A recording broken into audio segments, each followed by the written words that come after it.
Sous la glace massive du Groenland, les scientifiques viennent de découvrir quelque chose d'incroyable.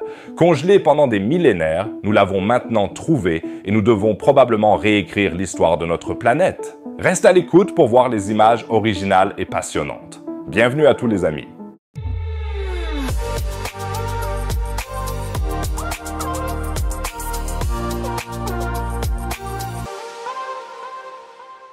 Imagine que tu fais un voyage dans le temps, 1 million d'années en arrière, que tu atterris au Groenland et que tu t'attends à un désert de neige glacée. Au lieu de cela, tu te retrouves dans une toundra verte, entourée de fleurs, d'insectes et même de petits arbres. Cela semble incroyable? Dans ce cas, cette nouvelle découverte va te faire tomber à la renverse. Si tu veux être informé immédiatement de ces découvertes fascinantes, de la recherche révolutionnaire et des incroyables secrets de la nature, abonne-toi dès maintenant et active la cloche pour tous ces sujets passionnants. C'est absolument gratuit. Tu ne manqueras plus jamais une vidéo et tu m'aideras énormément. Merci beaucoup les gars!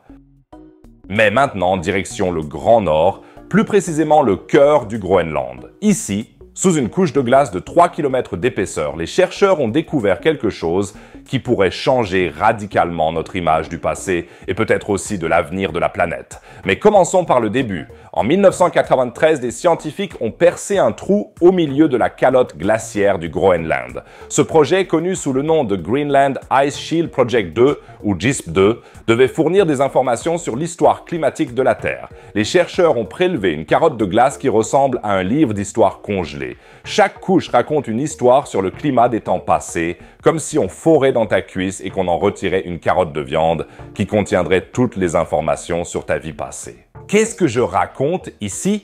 Au fond du trou de forage, à une profondeur de plus de 3000 mètres, les scientifiques ont trouvé quelque chose d'inattendu. Des roches et des sédiments. À l'époque, ils ne pensaient pas à grand-chose, ils ont pris les échantillons, les ont emballés et les ont placés dans des entrepôts. Ils sont restés là pendant presque 30 ans, jusqu'à maintenant. Et oui, 1993, c'est déjà un peu plus de 30 ans. Je suis né en 91 et si cette année j'ai 33 ans, écris-moi dans les commentaires quel âge tu as. Peut-être que je me sentirai un peu plus jeune, selon la moyenne d'âge ici. Mais quoi qu'il en soit, une équipe de chercheurs dirigée par Paul Bierman, nom fantastique, de l'Université du Vermont, a décidé d'examiner de plus près ces échantillons oubliés depuis longtemps et ce qu'ils ont trouvé était très intéressant. Dans les sédiments, ils ont découvert des restes de plantes et d'insectes, non pas complètement fossilisés, mais étonnamment bien conservés. Il y avait des fragments de bois de saule, des spores de mousse, des parties de pattes et d'yeux d'insectes et la cerise sur le gâteau de l'iceberg, une graine de pavot parfaitement conservée. Maintenant, tu penses peut-être « Et alors, quelques restes de plantes ennuyeux. » Mais réfléchis. Ces restes ont été trouvés sous 3 km de glace, au cœur du Groenland, où il y a aujourd'hui des températures bien en dessous du point de congélation toute l'année. Cela signifie qu'il a déjà fait assez chaud pour que les plantes poussent et que les insectes volent. Et cela ne remonte pas à la nuit des temps, lorsque les dinosaures se déplaçaient encore, mais géologiquement, c'est très récent, probablement au cours des derniers millions d'années. Imagine-toi! Il y a relativement peu de temps, le Groenland, qui est aujourd'hui recouvert à 80% de glace, était une toundra verte. Là où règnent aujourd'hui les glaces éternelles, poussaient des fleurs et des herbes, bourdonnaient des insectes et peut-être même murmuraient des ruisseaux. C'était un monde complètement différent. À cette époque, le Groenland faisait vraiment honneur à son nom.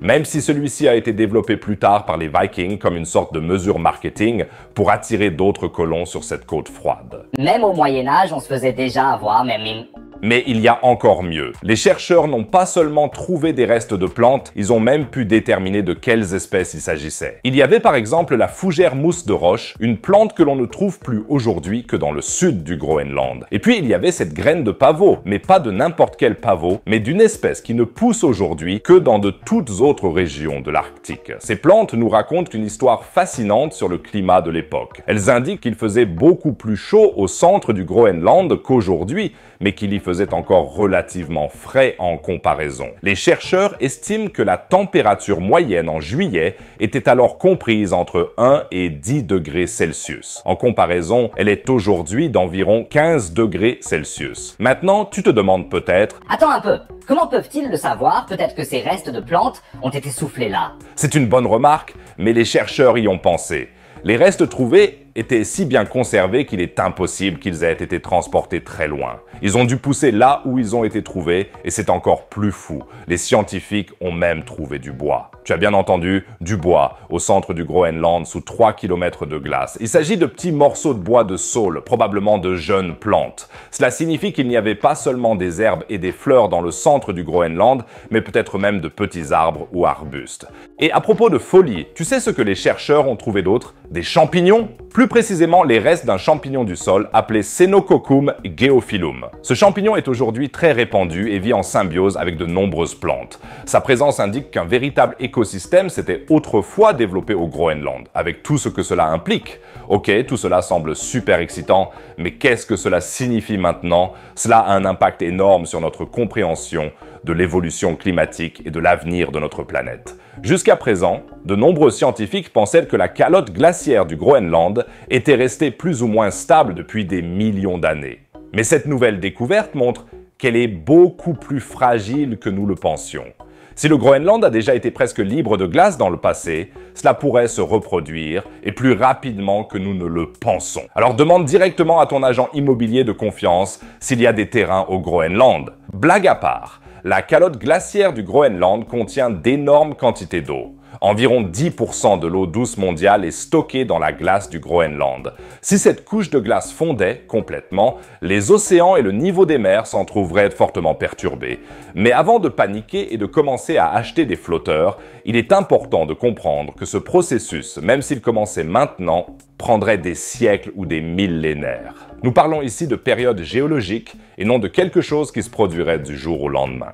C'est à cela que ressemblerait le Groenland sans glace. Alors, je me réserve déjà une belle maison de vacances au bord de ce lac central. Écris-moi si tu veux boire une bière avec moi sur la véranda. Je trouve cette découverte si passionnante parce qu'elle montre à quel point tout peut changer rapidement sur notre planète. Ce que nous considérons comme acquis depuis toujours, par exemple le fait que le Groenland soit libre de glace, ne l'est qu'en ce moment, un bref clin d'œil dans l'histoire de la Terre. Et ce qui est fou, c'est que nous savons tout cela parce que quelques scientifiques ont décidé de regarder à nouveau un échantillon de roche, vieux de 30 ans. Imagine ce que nous pourrions encore découvrir si l'on examinait à la loupe tous les échantillons qui se trouvent quelque part, poussiéreux, dans un laboratoire. Il y a un autre aspect de cette histoire qui me fascine beaucoup, car tu sais ce que la découverte de ces restes de plantes sous la glace signifie encore. Cela signifie que nous avons trouvé une sorte de capsule temporelle, un instantané parfaitement préservé d'un monde disparu depuis longtemps. Réfléchis-y, ces plantes et ces insectes ont été recouverts de glace et ont ainsi été préservés pendant des centaines de milliers, voire des millions d'années. C'est vraiment comme si nous avions ouvert la porte d'un monde passé, et qui sait ce que nous pourrions encore trouver dans les profondeurs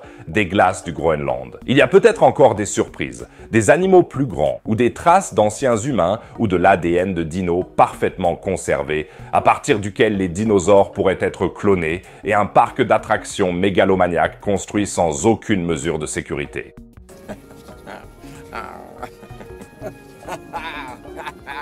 Ok, c'est peut-être exagéré, mais en tout cas, cette découverte nous montre que nous avons encore beaucoup à apprendre sur l'histoire de notre propre planète. Et parfois, les plus grandes surprises sont littéralement enfouies sous nos pieds, ou dans ce cas, sous une épaisse couche de glace. Si tu ne veux rien manquer de ces découvertes scientifiques passionnantes à l'avenir, n'oublie pas de t'abonner maintenant à la chaîne et d'activer la cloche.